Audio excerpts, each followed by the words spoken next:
Hey everyone, can you hear me okay? Yes. Yep. Okay, so if you can turn your cameras on, I'd love to see your faces, but understand you might be in a kitchen or something, so that's okay too. But I just wanted to start by saying thanks very much for joining our session today. My name is Carly Durant. I work for Nestlé Professional and I manage the Nestlé Golden Chef competition. I'm sure some of you have already seen me, but just wanted to give you a bit of an overview. So we've got a really great session today. Firstly, we're going to spend 30 minutes with Sam Burke, who's the corporate chef for MLA or Rare Medium, but he'll explain to you more about that. So we'll spend the first 30 minutes just understanding a bit more about the protein that you're using in the regional comp, and then the next half an hour will be a Q&A. So that's your chance to ask any questions that you want about the competition. So without any further ado, I'll hand over to you. Thanks, Sam. Good afternoon, everyone, and thank you, Carly. Just like to say thank you for Nestlé Professional in the domestic market and also in New Zealand for allowing us to be part of this competition. We at Meat and Livestock Australia under our Rare Medium Food Service banner are honoured to be part of such a competition and now in 61st year. And it's a real opportunity for us to instill culinary confidence with the next generation of rising stars, which you are. Congratulations for all making it to the finals and entering this competition, and making sure that that we do ourselves as young chefs. I'm not a young chef anymore, but yourselves as young chefs to proud with the protein, and we are here to absolutely support you to make sure that you got any little questions that you'd like to ask or any burning questions. Don't feel shy. Today's the forum to do it. And if you're not comfortable, that's okay as well. We're happy to take information and pass it on to me at a later date and we can get back to you individually. So without further ado, I've got Vanessa driving the presentation here from the Australian Culinary Federation. If we could take off to the first slide.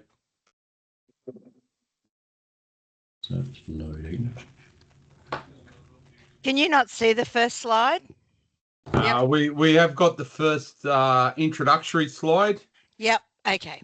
Now slide 2. Thanks very much. So just a bit about our program, and I won't delve too much into what we do, but it's quite useful to understand who we are. So we trade underneath the Rare Medium program for our food service program, but Meat and Livestock Australia are a non-for-profit company that's owned by Australian beef, lamb, veal, and goat producers. So our responsibility is to market Australian red meat to not only here the domestic market where 30% consumption is actually made, which is the single biggest market, mind you, but to over 100 markets around the world. We've got people and professionals in office to really make sure that red meat's a driving force on menu, and Aussie red meat is a driving force on menu, right? So what we do in the food service division here, and a bit about my program, which I lead, is we look to train and educate young chefs and old chefs and everyone in the industry to have success of our proteins on menu. We look at opportunities for promoting Australian red meat, and this is a great way of doing it, promoting it to young chefs in the making through the Nestlé Golden Chefs competition in its 61st year. Menu development, so that's a big part of what you guys are doing too. You're actually inspiring food service professionals to take some of these concepts on and further development into menu. I always take great interest into the dishes that you present, both in the heats and the finals in Melbourne, to inspire me to take your learnings to industry. Research and insights. So everything we do is backed by insights, We just don't wing things. We look at opportunities like this as very important opportunities to influence and grow demand of Australian red meat on future menus. Public relations and merchandising. So merchandising could be anything from us working collaboratively with Subway on a harissa beefsteak sandwich and Philly cheesesteak sandwich to right up to working on cruise ships, airlines, commercial catering, all different types of HoReCa to grow demand of Australian red meat and arrest the challenges of red meat on menu. Next slide, please, V. And sorry, there's a bit of a lag here, but just be patient with us. So, this is the last slide on what we're talking about. So Rare Medium, our food service platform. First thing I want all of you guys to do is when you walk away from this meeting today is to download the website and put it on your favorites list, Rare Medium. It's raremedium.com.au. It's actually devised more in portrait mode rather than landscape. So it's a real good tool to sit on your chef's crate when you're having a break or whatever to really see what's happening out there with Australian red meat, all the way from, funky cafes and casual dining and hawker food trucks right up to fine dining where the top 2% of the market use our proteins. So jump on Rare Medium. We've also got over 63 recipes that look at whole carcass utilization and how to have success with red meat on menu. And culinary confidence, a big part of us supporting this competition is, instilling culinary confidence, giving you guys not only the confidence to have success with lamb rump, which is what we're talking here today, but on menu, but to carry that knowledge in other different cuts and opportunities when you progress in your culinary journey. And then, promotion, like a good example, leading with Australia's leading, if you like, value-added food service solution group, Nestlé Professionals. So next slide. So we'll just try, we'll skip this one, V. That's just something else. So this is the nitty-gritty, right? This is what it's all about. This is what the cut that you'll be provided for in your regional and metro heats. So the lamb rump, it's such a versatile cut. And Elkie and I, when we decided this cut, we didn't just, throw a dart at the carcass and wherever it landed, that's what we're going to do. We thought about cuts that would challenge you, not only from a butchery perspective, but outside the loin cuts. We know that only 8% of the carcass is the loin cuts. The loin cuts being the rack, the backstrap, the midloin. But what about other parts of the carcass that eat well, can drive innovation and inspire others, not just yourselves, but the people that'll be viewing you around fine food and at TAFE, So lamb rump's a fantastic cut. It's 3% of the carcass. There's 2 on each animal. It's ideal for roasting, steaks, and chops, bone in, the good old chump chop, you know what I mean? But this will be bone out for you. It's derived from the chump or rump, which is the removal of the tail, flank, cap muscle, and fat. It's known for its tenderness, right? That's a good thing. That's why we've picked it. There's no use giving you a cut that takes 4 hours to cook when you've only got 2 hours to do your comp. We want to give you a cut that you're going to feel comfortable with and allow you time to prepare it quickly and then be innovative with it on menu. It's known for, it's best suited for sous vide, roasting, pan, fry, and grill. And we'll give you some examples of that today too. We're not just going to talk about it. We'll show you some videos. Next slide, please, V. So to start off with our first video, we have our master butcher, Doug, who's specifically prepared this for you. And it's just been uploaded this week to our socials, for you to show how to butcher the product once it will be allocated to you for your competition. So this is a real short video. We can play it twice if you see there's value in that. So over to you, V, to play the first video. If we can just make sure that we share the sound too when we're playing that video. Take your time. I know it's can be quite clunky of Teams.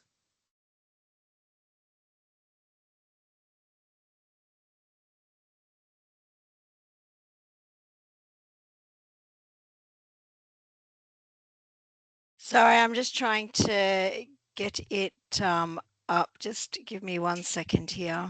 Yeah, no problems at all. Like while V is trying to get that video up, let me just talk to you.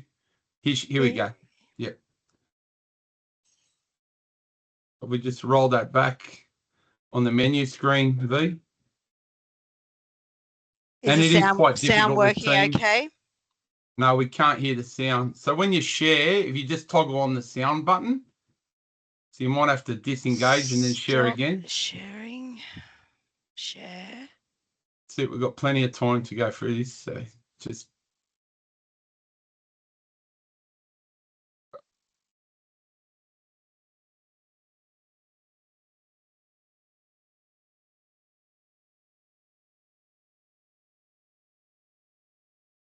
Sorry, just give me 1 second. Okay, here we go.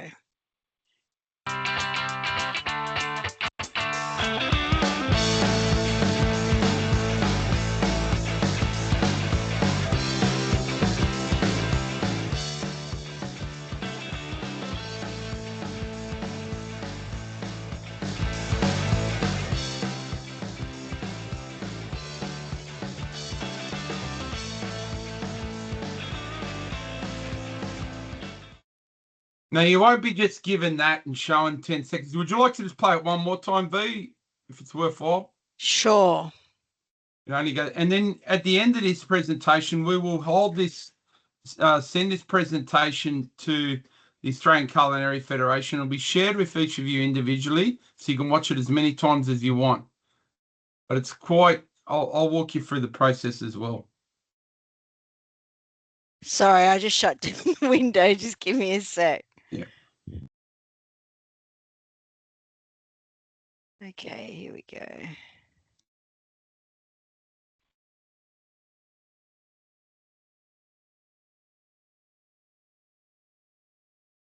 Share.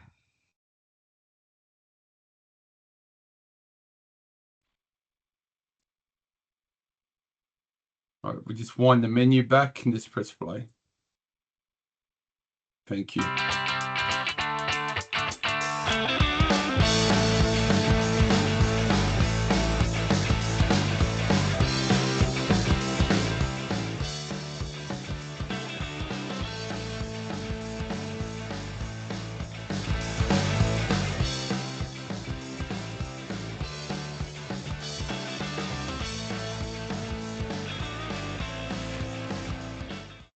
All right, so we go to the next slide. I'll talk a bit about it more in depth. Thank you, Vanessa.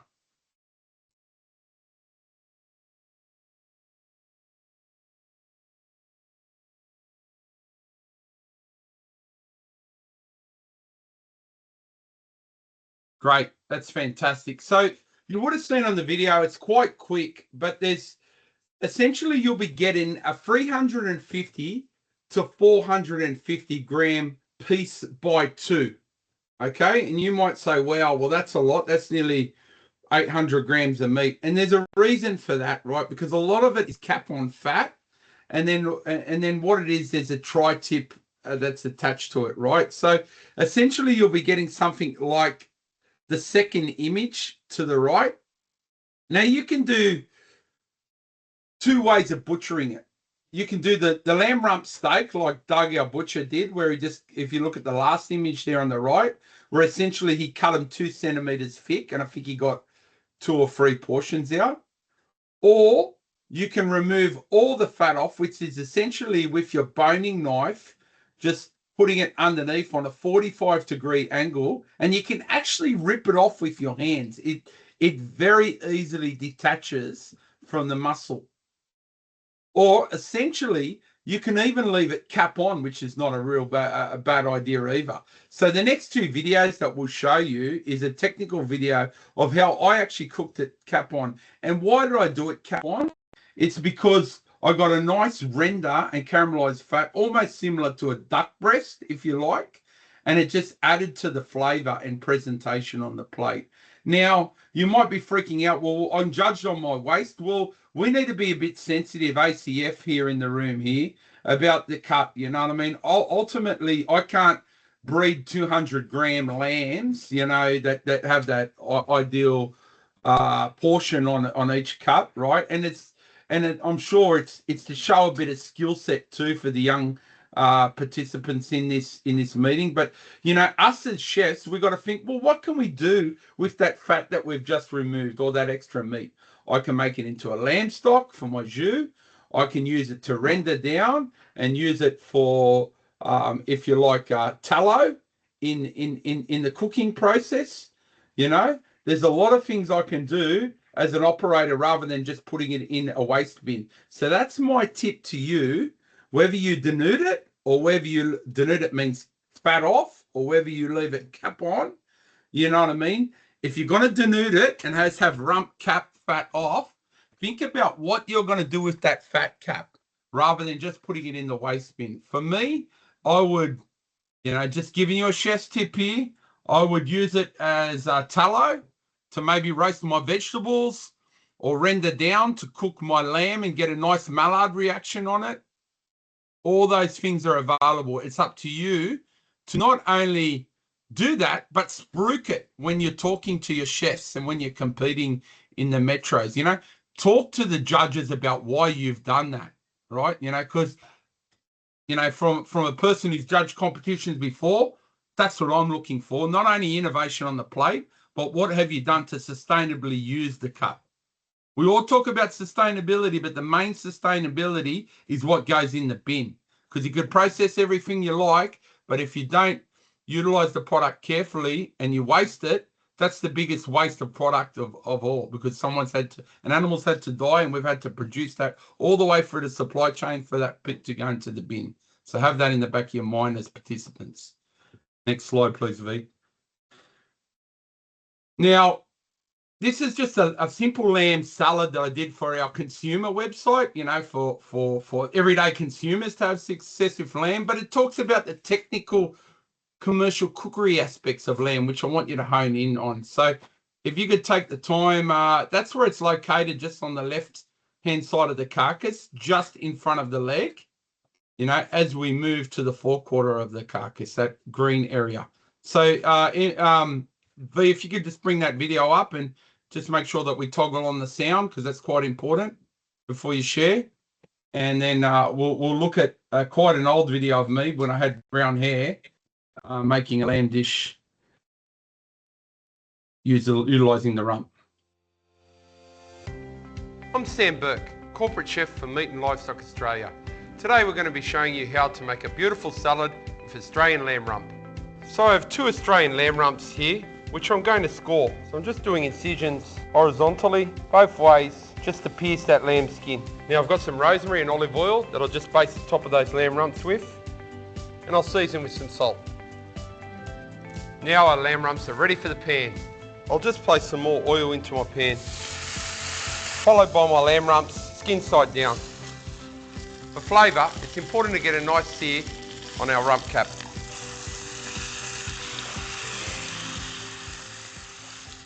I'll now remove my rump caps off into the tray for roasting in the oven. So I'll put my lamb rump into the oven, and with the probe I'll put it into the thickest core part of the lamb rump. Now I want to roast this lamb rump at 120 degrees with an internal temperature of 56. Now we're going to make our balsamic glaze for our salad. I'll add some olive oil, garlic, fresh rosemary. Now I'll add some brown sugar, and lastly I'll add my balsamic. Now we'll let this reduce to thicken and cool down for our salad dressing. Now we'll take our lamb rump out of the oven and we're going to allow it to rest for a good 10 to 15 minutes. So we've allowed our lamb rump to rest. Now we're going to remove the foil and carve it. It's time to put it together. So we've got our dressing. We'll just add that straight into our leaves. And what I've got in here is some baby leaves and just some fennel and some mandolin radish. A beautiful lamb rump, the star of the show. And there you have it, a beautiful lamb rump salad.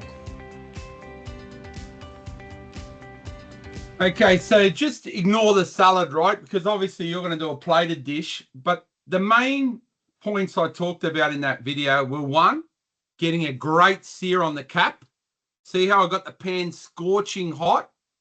I put the fat cap down and I got a good Maillard reaction in crust, because crust accentuates the flavour. Second thing, I probed that lamb to an internal temperature of 56 degrees Celsius. The sweet spots, I believe, for medium rare are 54 to 56. All right, so take that down as a note. Because when you rest that lamb, it's going to come up 5 to 6 degrees to a medium rare temperature of 62. If you take it off at 44, you're going to get a rare product. You need this to be blushing pink at 54 to 56 to obtain full marks and to present well. The second thing, which I could have done a bit more, is rest that cut. So once you've removed that cut, whether it be from sous vide or your fan forced oven or your pan, if you want to grill it all the way through, you need to rest that cut for a good 4 minutes to allow the juices to redistribute before carving it. When I mean rest it, take it out, put it onto a grill rack on top of a shallow gastronome dish, lightly put foil over the top, and allow the juices to redistribute so it doesn't bleed through your plate. Cut it across the grain too. Big one. Cut it across the grain to shorten the fibers. So if you see grains of meat going this way, you need to cut it that way, right? And then dress it however you like for your dish.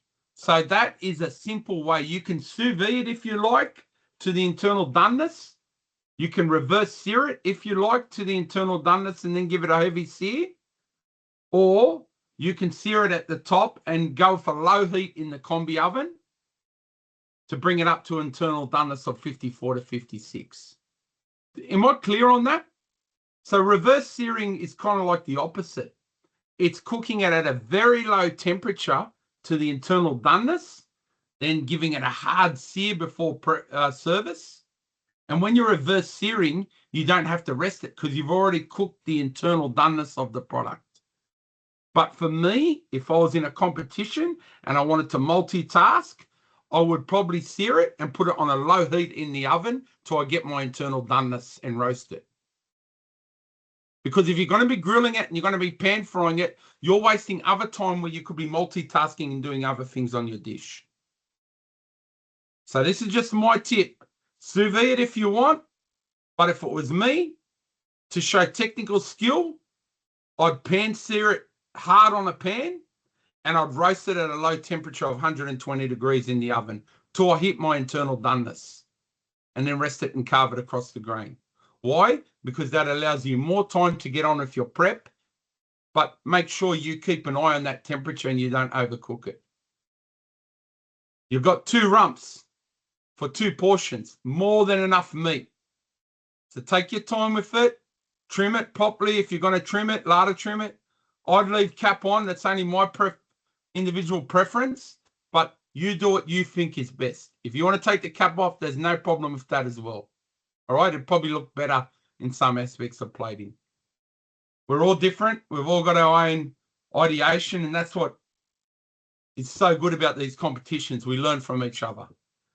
Next slide, please, V. Now, this is Alana Sapwell, who's a famous, she used to be Electrolux Chef of the Year. She now resides in Byron Bay. She was up in Brisbane for a while, an ex-Sydney chef, very young chef that came up through the ranks, similar competitions like yourself, and here's an inspirational dish that she's done with lamb rump as well. Take it away, V.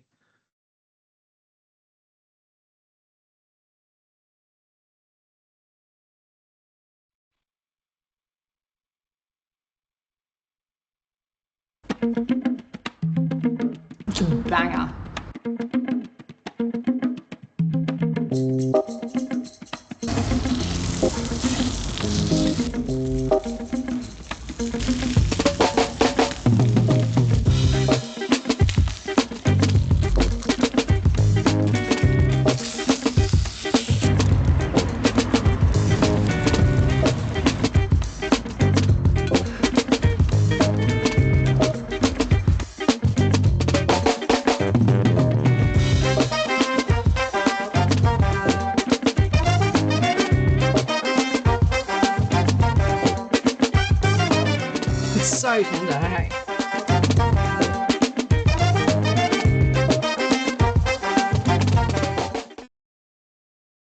Okay, so you notice then Alana left that cap on as well, and she would have done an internal of anywhere from, 54 to 56. She's rested it well, and she served it as a whole piece, and she's kind of like sliced it in half.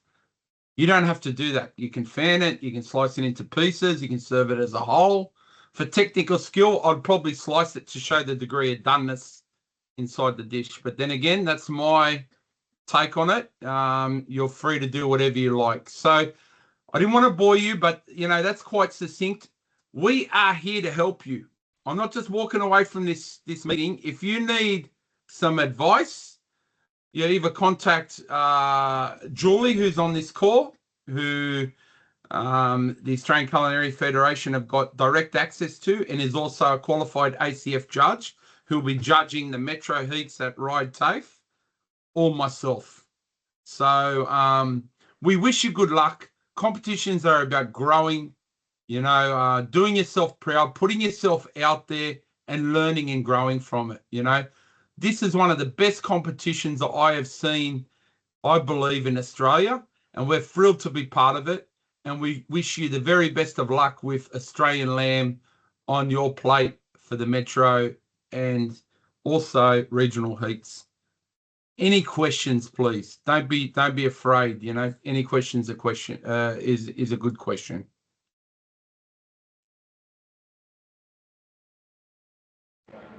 I have a question, if that's all right. Go for it, chef. So you mentioned about cutting across the grain. So if we're presenting the dish sliced, would we, like, when we're cutting it into steaks, we're slicing it against the grain, as you say? Yeah, you'll see the fibers going on one edge. Yeah. It's important that you shorten those fibers, because what that does, chef, it increases eating quality, I guess. Yeah. Because if you cut with the grain, you've got long fibers that aren't broken down, and the lamb will be tougher. And then that's just the anatomy of the animal. So get yourself one and practice, prior. Look at which way the grains run.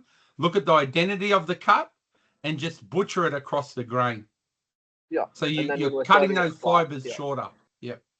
Yeah. Okay. Thank you. Good question, Nathaniel.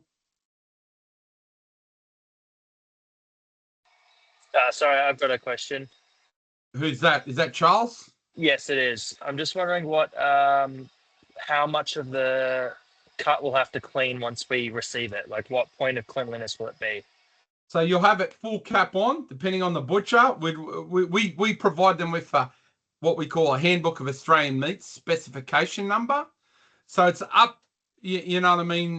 Julie will be dealing directly with the ACF regional chefs that are running the competitions, but it's important that number on that presentation and the specs of the agreement that we've done with Nestlé is followed with the butcher, to make sure that wherever that cut is portioned, it's universal. So you'll get a cap on top of it. It won't be denuded, and it'll be your just like in that video that Doug had. It's easily removed. To either you can trim it and take down the fat, or you can totally remove it if you like and have a denuded lamb rump cap, which you can sear and then serve up as well. The reason why I like cap on, and call me old fashioned, is because if you've got a bit of fat on, it actually protects the cut from the cooking process too, because you can dry meat out if it doesn't have fat on it. It's just like the same as the Texan pit masters when they're doing briskets and rump caps and all that. They always leave fat on because it protects the cut during the cooking process. Now, by no means, if you want to denude it, that's okay too. But I'm just giving you a bit of advice on how I cook it, and I've cooked it hundreds of times, that particular cut. Good question, Charles. Did that answer your question? Yeah, it did. Thank you. Yeah, I was just more wondering, is there going to be loose sinew, all of that sort of thing, or no, not necessarily. There's one cap of strong fat that goes across, right? Yeah, the whole cut. It's very easy to denude. You can actually even, I've prepared 600 of them for a function in Belgium. Towards the end, I was just ripping them off with my hand. You could probably rip it off. Okay. You probably want to show a bit of skill in your competition and use your boning knife. Make sure you're using the right knife for the right application too. Don't go pulling out your 20 centimeter cook's knife and butchering it up that way, because, your chefs will look at you like, is that the right knife to denude this lamb rump? you'd be using a pointy-edge boning knife. Just keep all those things in mind, right? That technical skill counts towards points in the competition. And have sharp knives too. Don't come with a knife that's blunt. Put it on the stone, just like we did when we go to TAFE, and make sure it's sharp. So when you're butchering, it's easy for you to portion. If you go into all these little 1%ers, right? If you prepare yourself with the 1%ers, you'll be a lot more relaxed on the day. The 1%ers are practicing, practice. Look at the cut. Make sure that you have sharp knives. Make sure you have a clean uniform. Make sure you have clean black shoes. All those little things that we assessed on when we're doing our Cert 3 and 4 at TAFE apply to this competition. You don't want someone to pip you on a mark or two over hygiene or waste when you've nailed it on the dish.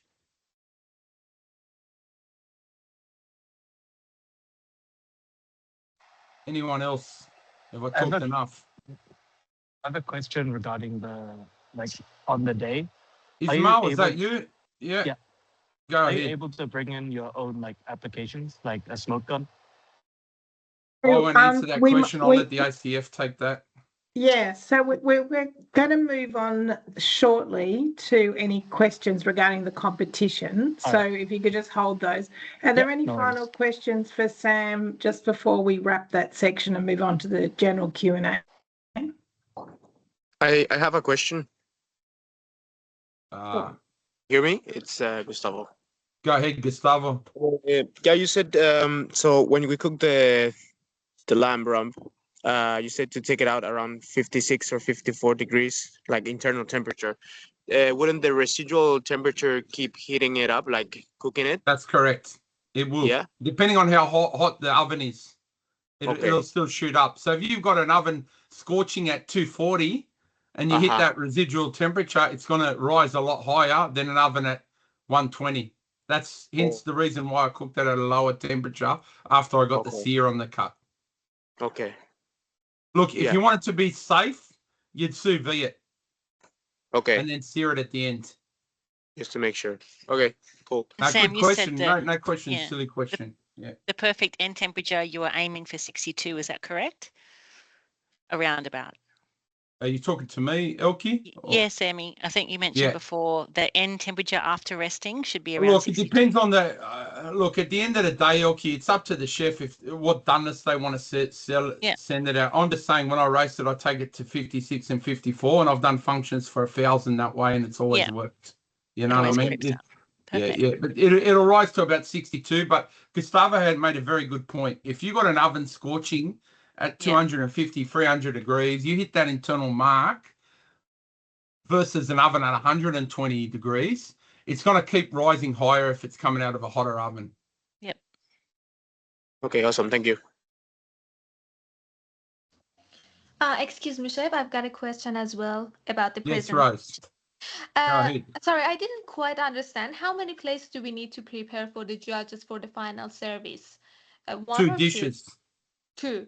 And one more question, Chef. I was looking at the previous, actually the last year winner.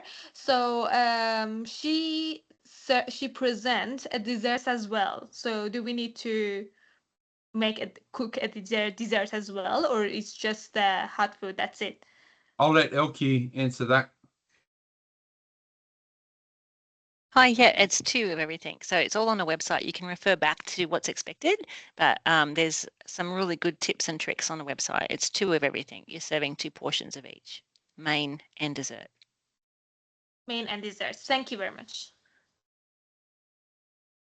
Rose, just to clarify, for the regionals, you only need to do entree and main.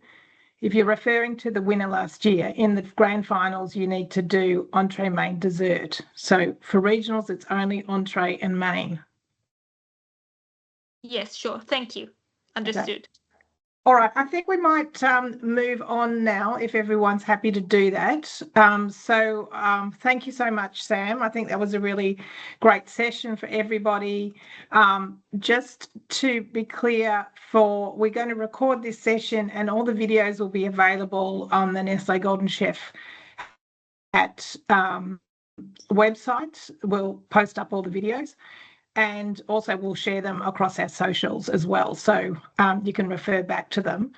So I'd now like to hand over to Hamish Robertson, who is the competition director of ACF, and also Alki Travers, who's our executive chef, and they can answer some of your other questions. So take it away, Hamish. G'day. How are we all this afternoon? Have you had a good morning, I hope?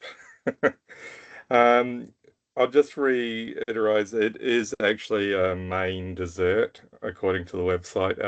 Oh, God, sorry.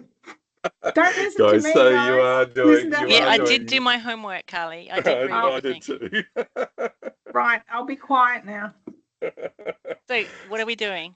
Main and dessert, right? Main and dessert as per the Website. Nestlé Professional website. So you guys can log directly on. There is a Q&A component on that website already with past questions, and generally they run right through this year as well.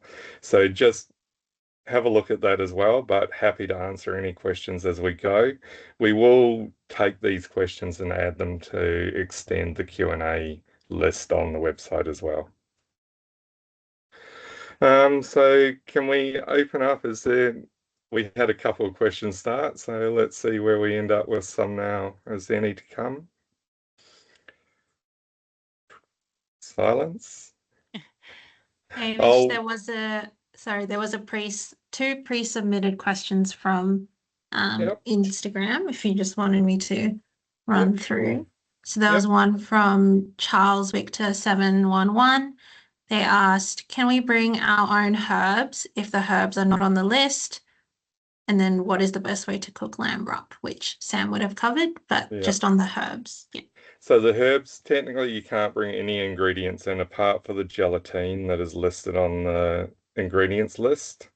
The ingredients have to be the ones that are available for everyone. It keeps the competition fair. Thanks, Hamish. And the second one was from TN Daz, which was, when will I get my order and menu template? And you should have gotten that in your acceptance letter, email. Yeah. So everyone that said yes to the competition also had multiple tabs on there. There is one there that says template, which you can either download from the professional website or you can download straight off that acceptance letter. And there is an upload file there where you will upload the dessert and main and menu descriptions. Plus, if you enter the 2 specialty categories, there's an area there to upload those as well. Any other questions? Hamish, you also had that question about the smoke gun. Look, the smoke guns will be able to be brought in, but it's the rule that they have to be available for everyone. So if one person brings a smoke gun in, generally they won't allow them in. They do vary in the regionals. When it comes to the final, the equipment list will be the equipment list. Yeah, and it has to be tested and tagged, like a recent test and tag. Yeah, anything that's got an electrical plug on has to be tested and tagged, and that'll come down to the TAFEs as well. They generally won't let you bring anything in not tested or tagged. You can put your questions in the chat. With smoke, would you be able to bring like a piece of charcoal then? And look, there's multiple ways of smoking. Like you can have some wood chips. They're not an ingredient if you want to get a hickory flavor in. Yeah, so I could technically do that with. Technically, yeah, you can do it right. Because there's not equipment. Yeah, there's you just have to have a look at the ingredients and double check with the head judge at each site when you walk in. And also, are we able to bring in Thermomix if they're tagged? Thermomixes, but you may not have it at the final if you win. So I think it's got to fit in a toolbox. Was one of the yeah, that's it. guidelines. It's got to be in a toolbox. By a toolbox, would that just mean like a standard like chef bag? No, I think you can check No, with the check the campus was tips Yeah. on there as well. Like each site might have it in their kitchens. Like Yeah, there Yeah, is a lot of equipment in the TAFE kitchens nowadays, and if that equipment is there, it's available for that regional cook-off. Hamish, can I? Sorry. ACT is an example. They use induction where the other TAFEs will use gas and electricity. So there is slight differences to each location as we work through them. Can I just add also to that, Hamish? This is Carl from Nestlé from New Zealand. Sure. A chef's toolbox is not a whole stack that's a meter and a half high and you need a van to transport it. We're talking a toolbox.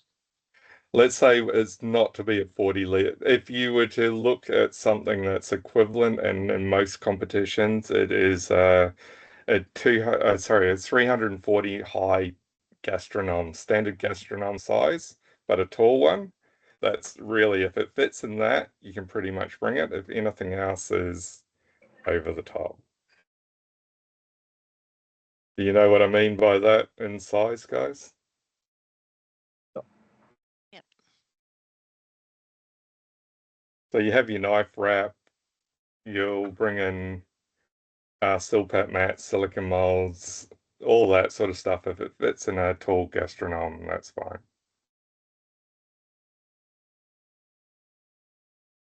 I was wondering as well, are like blast chillers and equipment like that available at the campuses as well?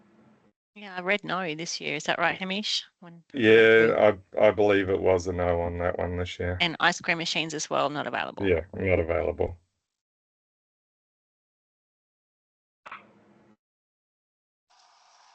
There will be ice available to ice bath and stuff like that, but just not the blast chillers.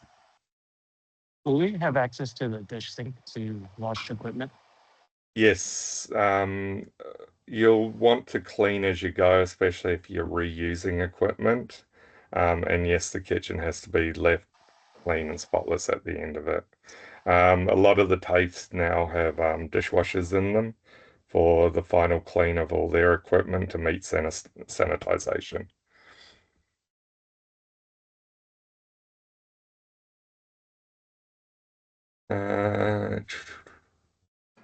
Yep. Any other questions? I'll go through a couple of general rules. Guys, you're entering a competition, you're going in with 100 points. When you go into your kitchen work, you lose points for not turning up dressed correctly. There is an area inside the briefing notes that state you need to be in a white jacket, pants, proper enclosed shoes, a clean apron. You can't lose any points if you turn up in the appropriate uniform. You move into working in the kitchen, work cleanly, have your waste organized. I believe it says that you need to work in a HACCP organized order, and in that you need to be documenting some of your temperatures, where you're storing it. If you have a little bit of waste, think about how you're going to use that waste. If you're going to put it back in the fridge, turn it into stock. If you put that on top of it, the judges will look at that and go, okay, you have a use for it, but you don't have a use in this dish. So try and work as if you're in a kitchen and how you would use that leftover product down the track, and let the judges know what you would do with it. That all goes to helping explain your process and how you're delivering the meals. When it comes to presentation, your window will be open. It's 15 minutes window. You need to serve those dishes inside those windows. Outside of that window, you will lose points, and it's 1 point per minute late outside of the window. It will reopen the second window and it goes again. Clean and tidy keeps you can keep as many points as you can by just working clean and tidily. Any other questions? Sorry, I received a message that I was accepted for the competition, but I didn't receive the letter of acceptance. I was just wondering who I can contact about this. So you were notified. That was the letter of acceptance, and there's some links further down the page. You need to scroll through the whole email. On the website. No, but I didn't get the email. I got just like a text, like a phone text that it was like, oh, been accepted. It may have gone to your junk mail. You do need to check that it isn't in your junk mail. I did check junk mail, everything, but I just haven't received it. So. Oh, no problems. Then Vanessa, can we resend the link out, please? So yes, definitely. But Gustavo, I did email you personally from the marketing inbox on Sunday at 3:09 p.m. so that you had all that information. So can you just check your email and see if you've got one from ACF Marketing? And if you don't, if you could just send an email to marketing@ostculinary.com.au just so I can make sure I've got the right email address. That'd be very handy. Okay. Marketing, what is the... marketing@ostculinary.com.au. I'll put it in the chat. Okay, thank you. Any other? Hi, Chef. Hi, Chef. I would like to have a question regarding about the one of the Nestle ingredients, which is the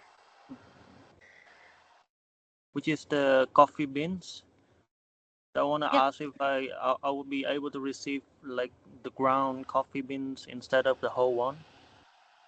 The steady states come already as beans, so you'll have to grind them there. So either in a mortar and pestle or a herb grinder if it fits in your toolkit, and if it's tested and tagged would be the option. Thank you. Another question, are we able to bring in our own plates as well? Or we have to use the standard ones there at the competition? I think as long as they're white china, is that correct, Hamish? Yeah, white china only, no colour. Thank you. Sorry, I just have a question. Yeah. On the online form, it says documents are due on the 12th of June. But then if you actually open the document, it then says documents are due on the 22nd of June. I just want to double check which date they're actually due on. Which heat are you in? Sorry. I'm the New South Wales regional, so I'll be at Hamilton TAFE. Newcastle? Yeah. Yep, sorry. Just let me pull that date up. Newcastle is the 30th, so yeah, there's just a wrong date there. They need to be in by the 16th. The 16th? Yeah. Okay, awesome. Yeah, easy. Thank you. No problem. No, thank you. I have a question. We can bring like our equipment, small trail, small pot, for example, or not? Look, it all adds up to the stuff you need to bring. You can bring your silicon molds. The TAFEs will provide you small pots and everything there that's in the TAFE facilities. So you don't need to bring absolutely everything. If there's a specific pot to do a specific job, short of it being a pressure cooker, it shouldn't be a problem, but I wouldn't be bringing all your pots and pans. It won't fit in a toolkit. And sometimes they don't fit on the gas burners that's provided as well. Like if they're too small, they won't have the dimensions. Diameters. Yeah, that's one of the things, Hamish. Okay, thank you. And other question, if we have iron cast pots, pan fries. Some of the facilities have cast iron pans. Some of them are stainless pans as well. Thank you. Hi, Chef. I have a question regarding about the uniforms. Is that able for us to wear black chef jacket? I did read that it said black or white, Hamish. Are you Yeah, it still okay does with say, that? yeah, it does say Yeah. that on. And is that compulsory for chef hat and necktie? Yep, just no, what do you call it? Baseball caps, is that right? And Yeah, it's no nicely baseball ironed. caps. Yeah. Look, you need a chef's hat on, whether it's a skull cap or a chef's hat. Yes, chef. Thank you. Chef, Yeah. regarding the general access to the equipment in using the sous vide machine, it's just one machine in the competition, right? And the do we use the machine on the same temperature for general use for all competitors? CV machines generally, if you've got one of the little ones, generally is allowed in your own. And the TAFEs do have one and probably will only be set to one temperature. Okay, sure. Yeah. I have another question about how many people is gonna be in the competition at the same time? How many people in the kitchen? It varies between the states and kitchens. New Zealand, North Island is a large contingent. Melbourne's a large contingent, and Sydney is a large contingent, about 24 across 3 or 4 kitchens, depending on the facility, and staggered starts depending on the facility. So South Australia has 8 benches in their kitchens. It's just all different depending on the TAFEs. Which TAFE are you going to? So Thailand, New Zealand. So you're in North Island or South Island? South. South. So Christchurch, from memory, they were about 10 in those kitchens. If I'm right, Kevin, I'm pretty sure they're 10 No, in each kitchen. I'll What are they? answer that. Yeah, Yeah. they can take 10 per kitchen and we'll be Yeah. running 2 kitchens at the same time, Yeah. but with staggered starts. Carl, do they all have their own oven under bench and stovetop? Yes. Okay. Yeah. It's been a while since I went to that TAFE. I did my Yeah, pastry no, course there. it's a really good facility. Yeah, I know. Thank you. Sorry, Chef. I just wanted to ask if there were any more general rules you're going to go over, because I was going to get back to work shortly, but... General rules, they're all listed on the website. I emphasize, guys, read those rules that are on the Nestlé Professional website. They're there to help you keep your points, not lose them. Yeah. Yep. Okay. Just remember, you all start with distinction. We can't wait to see your creations as well. Yeah. So, practice is key. Good mindset. So do what makes you feel good before you comp, and make sure you're having breakfast and things, and just give it your best shot. Stay on track and be focused, guys. But I'm sure you're going to do a great job. We can't wait to see your stuff. Look forward to it. Can I add something? Please don't be late.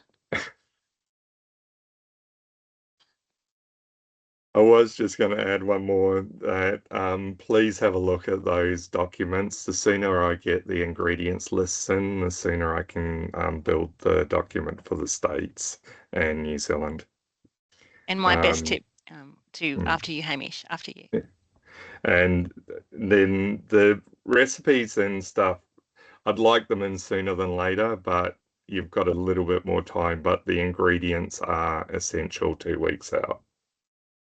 With the sauces, guys, don't forget our bases are there for you to create your derivatives. So feel free to create, and remember to taste your food before you serve it. Anything else? Other question. If, for example, in the competition, we're gonna do something bad about the preparation, we can change in this moment, or we have to follow all of the recipe we sent before? Look, the recipe is a guideline. We will read it to know what should be going on the plate, But yes, accidents happen, and sometimes you do need to be creative how you put that food on the plate. Emphasis is put something on the plate, don't not to put something up, because you're marked from the point that the food goes up. And if we're gonna finish some ingredients, for example, we have any chance to take again a small quantity, or is gonna be what you have in the list? Generally what you've got in the list, I have noticed some of you have taken max, so there probably will be a little bit more left over. The idea is sustainability as well, guys. Trying not to overorder, but I do understand there will be a little bit of extra stuff there, but there's not going to be enough for everyone to grab another whole portion, if you know what I mean. Perfect. Thank you. Thank you. Hi, Chef. I have a question. So I'm located in Canberra, ACT, and Yeah. as the website said, CITO have inductions. Yeah. I want to ask if it's like single inductions will be given to everyone, or it's going to be in a general area that everyone uses the same. Alki, you've been there, haven't you? Yeah, from memory, yeah, everyone has their own access to the induction stove, but they're not portables. They're actual fixed, like a lot of restaurants are being kitted out with them too. So you will have like a bench and an allocation induction top. Sure. Another question is about serving time. Will it be whoever finish first serve first, or we gotta be on the window that we just try to manage and serve on that time? You need to manage your time just like serving in a restaurant. You need to serve inside that window. So it's managing your time through the competition to deliver your mains in the first window and delivering your dessert in the second window. Thank you, Chef. No problems. Any other questions, guys?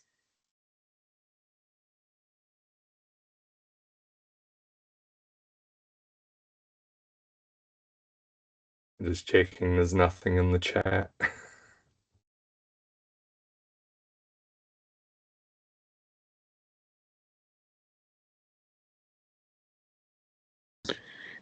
Look, when you arrive on site, they will tell you which kitchens you're in. I'll allocate you your space. Hi, Chef. I have a question. Yeah. As you just mentioned that like we need to wear a head cap or just a hat, but actually we are a turban. So is the fine like until unless my head is fully covered, whether it's hat or a turban? From a religious point of view, the turban should be, as long as it's clean, it should be fine. Yeah, thank you, Chef. Someone else asked about squeezy bottles. If you bring the small ones in, that's not a problem. Well, I think we answered that one. HACCP documentation, it just needs to be basic, just temperatures. Check the fridge when you come in, make sure the fridge is at temp. Just do a basic sheet on your method sheet so you can just show the skills as you're going through.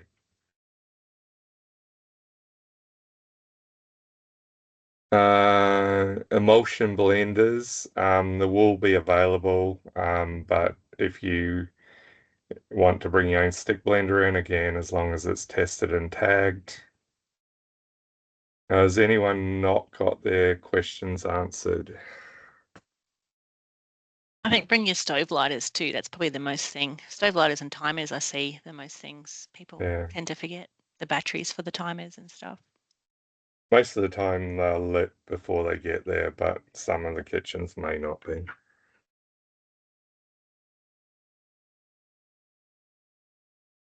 I think that's it, unless anyone else has got anything. Carly, do you want to say a few words? No, I just wanted to thank everybody for joining. As we said, we're looking forward to seeing what you put up every year is exciting, and it's great to see the new chefs coming through, and some of the old chefs, if we can call them that. So all the best, guys. Our as we said, the information will be available to you. Don't forget, we've got a Q&A section on our website. And yeah, read all the information that you've been sent, because 99% of what you're wondering is already there.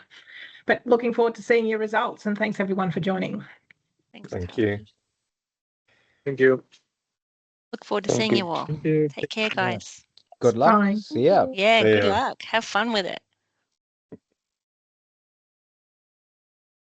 Alki, how are you? I'm good, love. I was just going to put this up in the recording.